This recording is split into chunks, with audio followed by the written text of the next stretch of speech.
श्रीमद् भगवद गीता ज्ञान यज्ञ प्रवचन क्रमांक 496 अध्याय 13वां क्षेत्र क्षेत्र विभाग योग और श्लोक नंबर 10। जय महाकाल। आज 28 अक्टूबर 2021 है और आज से उज्जैन नगरी में होने वाले अपने महामृत्युंजय महायज्ञ की पूर्णाहुति के ठीक 110 दिन शेष है। जय महामृत्युंजय महायज्ञ।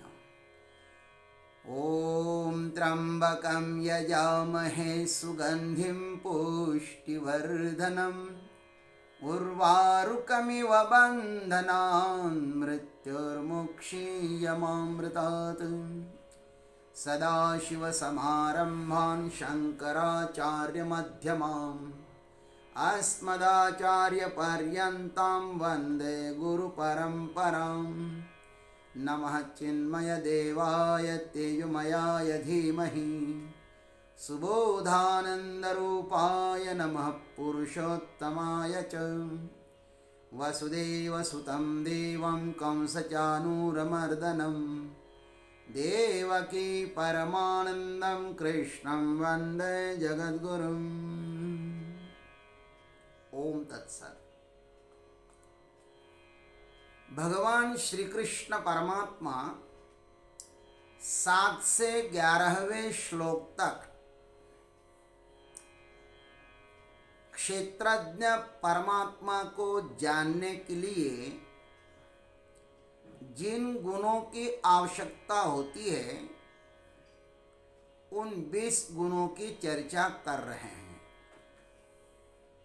अमानित्वम् अदम्भित्वम् अहिंसा क्षान्तिरार्जवम् आचार्योपासनं शौचं स्थैर्यम् आत्मविनिग्रहः इंद्रियार्थेषु वैराग्यम् अनहंकार एव च जन्म मृत्यु जरा व्याधि दुख दोषानुदर्शनम् असक्तिरनभिष्वङ्गः पुत्रदारगृहादिषु नित्यञ्च समचित्तत्वम् इष्टानिष्टोपपत्तिषु। अब इस 10वें श्लोक में भी भगवान क्षेत्रज्ञ की प्राप्ति के 3 गुण बता रहे हैं। अब तक भगवान ने 15 गुण बताए, अब 16, 17 और 18 इन 3 गुणों को इस श्लोक में बताते हैं। मयि चानन्ययोगेन भक्तिरव्यभिचारिणी विविक्तदेशसेवित्वम् अरतिर्जन संसदे। भगवान कहते हैं च मयि अनन्य योगेन अव्यभिचारिणी भक्ति है, और मेरे में अनन्य योग के द्वारा अव्यभिचारिणी भक्ति, ये भी एक क्षेत्रज्ञ को प्राप्त करने का गुण है। परमात्मा के साथ परमात्मा की अव्यभिचारिणी भक्ति करना। फिर कहते हैं विविक्त देश सेवित्वम, तथा एकांत और शुद्ध देश में रहने का स्वभाव। तीसरी बात जन संसदि अरति ही, और मनुष्य के समुदाय में प्रीति का न होना, माने मनुष्य समुदाय में अधिक आसक्त न होना, ज्यादा प्रेम न करना। तो 3 बातें भगवान यहाँ पे बताते हैं। तो आइए हम भी सद्गुरु के आशीर्वाद से और भगवान की कृपा से इन पर यथाधीतम यथामति यथा समय विचार मंथन करते हैं। भगवान कहते छ मयि अनन्य योगेन अव्यभिचारिणी भक्ति ही। परमात्मा को प्राप्त किया हुआ साधक भगवान की अद्वैती भक्ति करता है। कौन सी भक्ति? अद्वैती भक्ति। उसका पूर्णतः निश्चय हुआ है कि इस संसार में परमात्मा के अतिरिक्त और कोई भी नहीं है। सर्वत्र वही भरा हुआ है। यह संपूर्ण अस्तित्व जो दिखाई देता है ना, वह सब उसकी सत्ता के कारण ही परिपूर्ण है। यह सब परतंत्र है, वह प्रभु मात्र स्वतंत्र है। और यहां का सब कुछ मिथ्या है, नश्वर है, झूठ है। मात्र परमात्मा ही सत्य है। हमारे संसार के साथ जोड़े हुए जो संबंध है ना, वे सब मानसिक है या बौद्धिक है। या तो मन के द्वारा उनको हमने स्वीकार किया है, या बुद्धि के द्वारा हमने उनको स्वीकार किया है। कोई भी आदमी दूसरों के साथ जुड़ता है तो सिर्फ अपनी सुरक्षा के लिए ही जुड़ता है, और बीच में ही उसे यदि पता चले कि आदमी से हम सुरक्षित नहीं है, तो वह संबंध तत्क्षण तोड़ देता है। इसलिए तो कितने सारे संबंध बनते हैं, कितने सारे संबंध बिगड़ते हैं, कितने जुड़ते हैं, कितने छूटते हैं। हम अपने जीवन में देखते हैं कि इतने टूटे और कितने जुड़े, कितने संबंध आज तक टूटे और कितने सारे संबंध आज तक जुड़े। और जितने सारे आज हमारे हैं, उसको भी हम ध्यान से देखें तो उसमें हमारा अपना कोई भी नहीं है। ये सब अलग अलग राह के मुसाफिर हैं। जैसी जैसी बुद्धि बढ़ जाती है, वैसे वैसे लोग एक दूसरों से पृथक पृथक होने लगते हैं। माँ बाप की बात लड़का बड़ा होने तक ही मानता है, उसके बाद नहीं मानता, क्योंकि उसके विचार पूर्णतः बदले हुए होते हैं। जो भी व्यक्ति जैसे जैसे बड़ा होता है, वैसे वैसे उसके विचारों में भी विस्तार होते जाता है। उसका संसार बढ़ता रहता है, उनकी सोचने की शक्ति बढ़ती रहती है। तब उसको अनेक प्रकार की पीड़ा, दुख, मान, अपमान आदि से गुजरना पड़ता है। छोटा था जब, तब वह सुखी था, बड़ा हो गया तो दुखी हो गया। छोटा था तो माँ बाप का था, और बड़ा हो गया तो संसार में फंस गया। लेकिन ध्यान रखना, जिस संसार को हम अपना कहते हैं, वह अपना कभी था ही नहीं, न होगा और न है। वह सब ईश्वर का है, उनकी सत्ता से सब चल रहा है। वृक्षा चही पान हाले जाची सत्ता, वही स्वामी है इस संसार का, वही परमात्मा ये सब कुछ बन गया है। उसके अतिरिक्त यहाँ पर कुछ भी नहीं है। अतः उसका ही भजन कीर्तन करना चाहिए। इस प्रकार जो जानता है ना, यही अनन्यता है। और उसे जानकर उसके साथ ही जुड़ जाना, यह ईश्वर में अनन्य योग है। न अन्य इति अनन्य। अव्यभिचारी का अर्थ है कि मेरे अलावा और किसी भी वस्तु का स्वीकार न करना, सदा सर्वदा मेरे साथ ही निसंकोच भाव से जुड़े रहना। जैसे अपने पति के पास जाने के लिए पतिव्रता स्त्री कतई नहीं संकोचाती, उनके पास कोई संकोच है ही नहीं पति को मिलने के लिए जब जाती है तब, वैसे ही वह साधक मेरे से एकनिष्ठ हो गया है। जिस तरह गंगा जी समुद्र को मिलने पर भी उसको सतत मिलती ही रहती हैं, ठीक ऐसे ये साधक मद्रुप होने पर भी मुझको भजता ही रहता है। उसकी और मेरी हमारी अनन्यता ऐसी ही है, जैसे सूरज का उदय होते ही उसकी प्रभा फैलती है और उसके अस्त होते ही वह लुप्त हो जाती है। इस प्रकार का भक्त और भगवंत की एकता होती है महाराज। अथवा जल के पृष्ठभाग पर जो जल उछल पड़ता है, उसको लोग लहर कहते हैं, लेकिन वह सचमुच जल ही होता है। ऐसे ही भक्त भले ही अलग दिखाई दे, किंतु हम दोनों एक ही है, ऐसा भगवान कहते हैं। बड़ी सुंदर बात परमात्मा ने यहां पे लिखी, मयि अनन्य योगेन और अव्यभिचारेण। अव्यभिचारी भक्ति है महाराज, भगवान से कभी दुजा न समझना।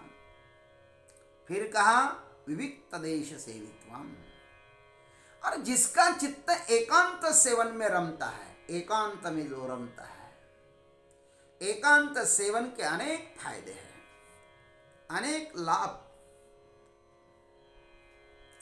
एकांत सेवन में हमें अपने होने का बोध होता है, हम असल में कैसे हैं यह पता चलता है, भूत और भविष्य का विचार करने में अवसर मिलता है।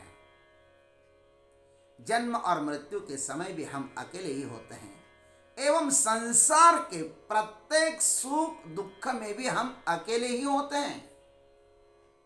यह बोध होता है महाराज अकेले में कि हम अकेले ही हैं। एकांत में हम संसार से अपने आप को पृथक करने का भी अनुभव कर सकते हैं। अधिकतर अनुभव होता है कि हम संसार से पृथक हैं।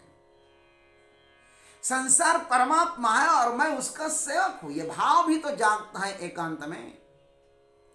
वस्तुतः देखा जाए तो इस संसार के साथ हमारे संबंध सिर्फ और सिर्फ मानसिक है, मानसिक। हमने माना है इसलिए संबंध है। आज वह देखो, ये जगत जो है ना, एक भूल भुलैया महाराज, भूल भुलैया। आज जो हमारा मित्र है वो कल हमारा मित्र रहेगा ही, यह कोई भरोसा नहीं है। वह कल शत्रु भी हो सकता है और होता ही है अक्सर। जो आज प्रेम करता है वह कल घृणा भी कर सकता है, जो आज जीवन दे रहा है वह कल हत्या भी कर सकता है। यह नश्वर संसार कब किस तरह करवट बदलेगा कहा नहीं जा सकता। अतः सदैव एकांत में रहकर संसार नश्वरता का चिंतन कर शाश्वत ईश्वर का स्मरण करना चाहिए। वह एकांत गुफा होवे, मंदिर होवे, या किसी नदी के किनारे सुंदर सा बंगला होवे, अथवा हम अपने ही घर में एक कमरे में बैठकर एकांत का अनुभव करें। हम क्या कर सकते हैं इसका निर्णय भी हमें ही करना होगा। एकांत में रहकर हम अपने को अच्छे संस्कारों से, शुद्धाचरण से, तेज से, ज्ञान से भर सकते हैं। एकांत में हम पारमार्थिक धन कमाएं और समाज में उसका वितरण करें। महात्मा लोग दुनिया पर इतना ही उपकार कर सकते हैं। एकांत में प्रभु का अनुभव करना ही उपकार, ध्यान रखना। एकांत में रहकर प्रभु का अनुभव करना है हमें, और बाहर आकर दुनिया में उसकी खबर देना है। आधी केले और मग सांगी तले, हमारे संतों ने ऐसे किया। एकांत एक बहुत बड़ी चीज है, इसका हर किसी को अनुभव करना चाहिए। आंतरिक रहस्य एकांत में ही खुलते हैं। मैं कौन हूं, कहां से आया हूं, किस लिए आया हूं, किसने मुझको भेजा है, मैं कौन हूं, इत्यादि प्रश्न। ये शरीर छूटने के बाद मेरा अस्तित्व क्या होगा, इत्यादि अनेक तरह से हम अपना चिंतन एकांत में कर सकते हैं। इसलिए तो विविक्त देश सेवित्व कहा है। जीवन में एकांत मिले तो यह प्रभु का वरदान है, ऐसा समझना चाहिए। मुझको अभी एकांत वरदान महसूस हो रहा है, मुझको तो हो रहा है महाराज, क्योंकि मैंने इससे पहले बहुत भ्रमण किया है, बहुत सत्संग किए, गुरुकुल में शास्त्राध्ययन किया है, महान संतों का संग किया है, और अब कुछ पाना शेष नहीं रहा है। सिर्फ प्रभु के साथ एकता का अनुभव करना है। उसका हर आदमी में, हर वस्तु में, हर कण में हमें उसका साक्षात्कार करना है। एकांत ही सौभाग्यवानों को मिलता है, ध्यान रखना। और जिसने एक बार एकांत में आत्मरस का साक्षात्कार किया ना, वह फिर कभी भी दुखी नहीं होता। वो कहीं भी रहे, कुछ भी करे, वह सदा सर्वदा अपने सच्चिदानंद स्वरूप परमात्मा में ही निवास करता है। मछली सागर में कहीं भी घूमे, कहीं भी दौड़े, वह सागर में ही होती है। हम चाहे जितना प्रयत्न करें कि हम आकाश से पृथक होवे, किंतु हम अलग नहीं हो सकते। प्रभु को पाने के बाद प्रभु से अलग होने का कोई भी उपाय नहीं है। यह जो जानता है ना, इसका जो अनुभव करता है ना, भगवान कहते कि वही सच्चा ज्ञानी है, उसके पास ही ज्ञान है, ऐसा समझ लो। और फिर कहा जन संसदी अरति ही, न रति इति अरति ही। यह जो मनुष्यों का संसद है ना, संसद का अर्थ है समुदाय, उसमें नहीं रमन करना है। अनेक प्रकार के लोग हैं, उसमें रमना नहीं है, और रमना ही है, रमन करना ही है तो स्वयं में ही रमन करो।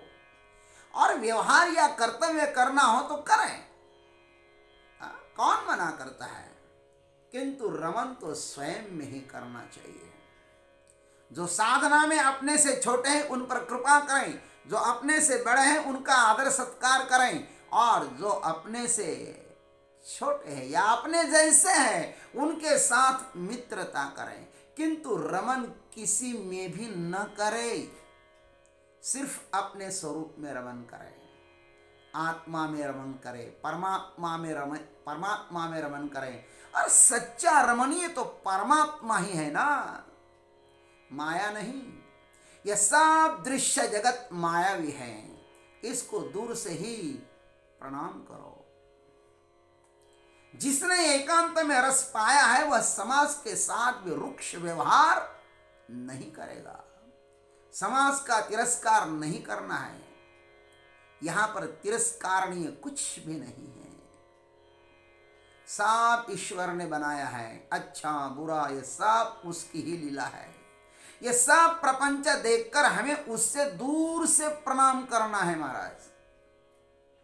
जादू को दूर से देखा जाता है, यह केवल दिखाई देता है, वस्तुतः है नहीं। मन में जैसा हर क्षण परिवर्तन हो रहा है ना, वैसे ही दुनिया में भी हर क्षण परिवर्तन हो रहा है। अब का हंसना द्वितीय क्षण में रहेगा ही नहीं, या रहेगा भी इसका भी कोई भरोसा नहीं है। हर क्षण परिवर्तन हो रहा है। ये संसार केवल दिखाई देता है, वस्तुतः है नहीं। अतः एक ही काम करो, समर्पण आत्मा में ही होना चाहिए, समाज में नहीं। समाज में ही रमन करने वाला आत्मा में नहीं रमन कर सकता। अतः अपनी यात्रा एकांत से प्रारंभ करो, समाज से नहीं। स्वयं को जानना ही सच्चा ज्ञान है। आत्मा की यात्रा एकांत से प्रारंभ की जाती है, और राजनीति दूसरों से, जो दूसरों से प्रारंभ की जाती है ना, उसको राजनीति कहते हैं। और जो स्वयं से प्रारंभ की जाती है ना, उसको तुम्हारा परमार्थ कहता है। स्वयं को जानना ही तो सच्चा ज्ञान है। और जो हमें एकांत में साधना करने की सुविधा दे रहे हैं ना, हम जो एकांत में, आज हमारे इस सांदीपनी आश्रम में हम एकांत में बैठे हैं, बड़े आनंद के साथ बैठे हैं, प्रस्थान त्रय पर चिंतन कर रहे हैं। बड़ा आनंद है, बड़ा आनंद है, क्या बताए इस आनंद को। लेकिन ध्यान रखना, मैं स्वयं के बलबूते यहां नहीं बैठा हूं। इस एकांत में बैठने के लिए मुझको कितने लोग सहायता कर रहे हैं। बैठे बैठे सब मिल रहा है, लेकिन सेवा करने वाले कितने हैं। भोजन देने वाला भोजन दे रहा है, बनाने वाला बना रहा है, पता नहीं क्या क्या लोग सेवा कर रहे हैं। और सबसे पहले मैं तो उन भारत माँ के सपूतों को धन्यवाद दूंगा। आज मैं इस आश्रम में निमगांव में अकेला हूं, एकांत में हूं, तो मैं सबसे पहले किसको धन्यवाद दूं? तो भारत माँ के सपूतों को धन्यवाद देता हूं, जो इस देश की सीमाओं पर अनेक कष्ट सहन कर देश की सुरक्षा कर रहे हैं। वो मेरे भाई कितने कठिन परिस्थिति में गुजरते हैं, वहां कितनी ठंडी है, कैसी दिक्कतें हैं। आप देखो तो सही, घर बार, पति पत्नी, माँ बाप सब छोड़ करके गीता जी को हाथ में लेकर के, जिस गीता जी को हम पढ़ रहे हैं उस गीता जी को हाथ में लेकर के देश की सीमाओं पर महाराज खड़े हैं। कोई दुश्मन हमारे देश में प्रवेश न करे और इस एकांत को भंग न करे। मैं धन्यवाद देता हूं उन सपूतों को, प्रणाम करता हूं उनको जो देश की सीमाओं पर सुरक्षा प्रदान कर रहे हैं और जो देश के भीतर भी हमें सुरक्षित रख रहे हैं। उन सभी के लिए हमें एकांत में परमात्मा के लिए प्रार्थना करना चाहिए कि हे प्रभु, इन सब देशभक्तों को बहुत शक्ति प्रदान करें। वो राजनैतिक लोग हो, वो देश का शासन, सुव्यवस्थित शासन चलाने वाले लोग हो, पुलिस डिपार्टमेंट हो, इन सब की मेहनत के कारण, इन सब के प्रयास के कारण, इन सब के समर्पण के कारण मैं इस एकांत में बैठकर के भगवान का चिंतन कर रहा हूं। नहीं तो महाराज राक्षस लोग मुझको कहां एकांत देने वाले हैं। मैं एकांत में बैठकर के मैं देशवासियों के लिए प्रार्थना करूं, इन भारत मां के सपूतों के लिए प्रार्थना करूं कि हे प्रभु, आप इनको बहुत बहुत शक्ति प्रदान करें, इतनी शक्ति प्रदान करें इनको कि वे भारत मां की सदैव रक्षा करें और भारत मां के हृदय में शांति स्थापित करें। सर्वे भवन्तु सुखिनः, सर्वे सन्तु निरामयाः, सर्वे भद्राणि पश्यन्तु मा कश्चित् दुःख भाग् भवेत्। किसी को भी दुख न मिले। उन लोगों के कारण हम सुरक्षित हैं। उन सभी लोगों के कारण हम एकांत में बड़े आनंद के साथ भजन कर रहे हैं, बड़े आनंद के साथ गीता माँ की चर्चा कर रहे हैं, गीता माता का अनुसंधान कर रहे हैं और ऐसी स्वर्ण संधि हमें बार बार मिले, यही परमात्मा से प्रार्थना करते हैं। ओम तत्सत। जय गुरुदेव, जय जगदीश्वर, जय जय महाकाल।